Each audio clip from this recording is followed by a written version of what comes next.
One of the first memories that I have of being sexually abused was when I was very, very young. I knew that something wasn't right and that it wasn't necessarily, it definitely wasn't anything that my parents were doing. But it wasn't until several years later, me and my sibling were talking, and we finally acknowledged that together, that what had actually happened, and that we had actually been molested for a few years as younger children. And so I was being about 12 years old at the time that I finally kind of realized what exactly it was that had happened.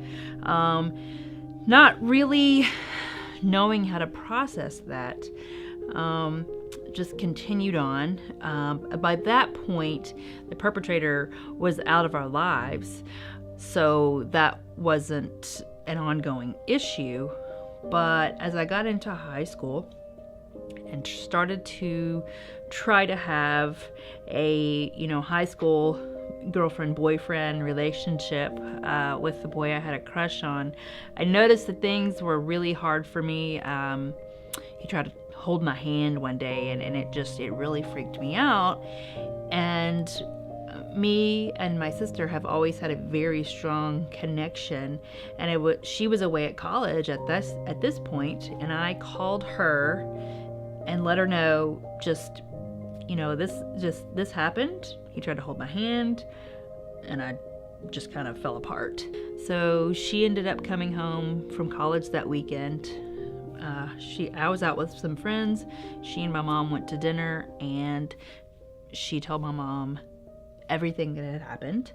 My mom, in a whirlwind of events, I believe, she then of course got a hold of my dad, and by 8 o'clock the next morning, we had a counseling and therapy appointment.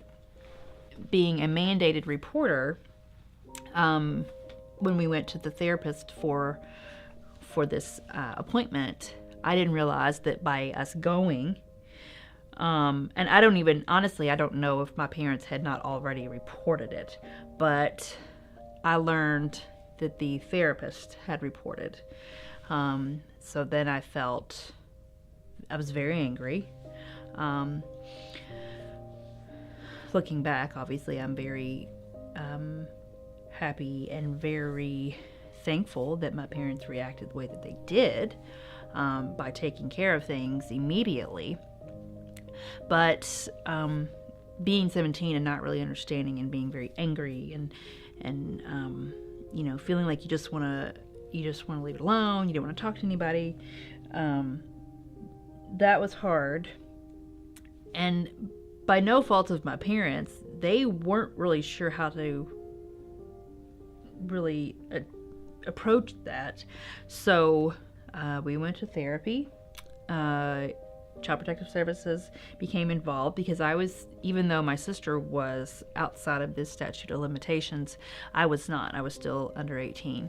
So Child Protective Services became involved. Law enforcement became involved. They came to school and questioned me. The detectives came to my home and questioned. And then, as well as my sister, just so that they could get some other evidence. So the date that it was reported was in April, and the date that he was convicted was in June. So it was a fairly quick process. Prevention for me is key, and being able to see the warning signs, be able to kind of look through that filter, really scrutinize what's going on. If you feel that there's something wrong, there probably is. And so for me, that is probably one of the biggest reasons why I do what I do. But at the same time, I want people to know that horrible incident doesn't have to define you. It can be your motivation, it can be your story, but you don't always have to be a victim of abuse. There's life after, again, that horrible incident.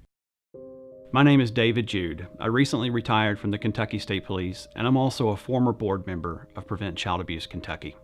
Child sexual abuse includes any sexual act or behavior with a child for the purposes of sexual gratification of the offender. It includes such activities involving touching as well as non-touching events, for example, taking pornographic pictures of the child. 95% of the time, a child victim knows their abuser. It could be a family member, a friend, a teacher, a coach, a babysitter, or anyone else in a position of authority. When a child tells an adult that he or she has been sexually abused, the adult may feel uncomfortable and may not know what to say or do. Most important, stay calm and listen. Respect and support children who talk to you about an experience of sexual abuse. Try not to appear shocked or angry. Tell them you're glad that they told you and that you believe them. Allow them to talk at their own pace. 88% of child sexual abuse is never reported to the authorities. Immediately report to your local child protection agency and the police. In Kentucky, everyone is a mandated reporter. If you are part of an organization with internal policy mandating you report to your supervisor, this does not exempt you from also reporting to the Department for Community-Based Services and/or the police. To make a report, call 1-877-KY-SAFE-1. That's 1-877-KY-SAFE-1.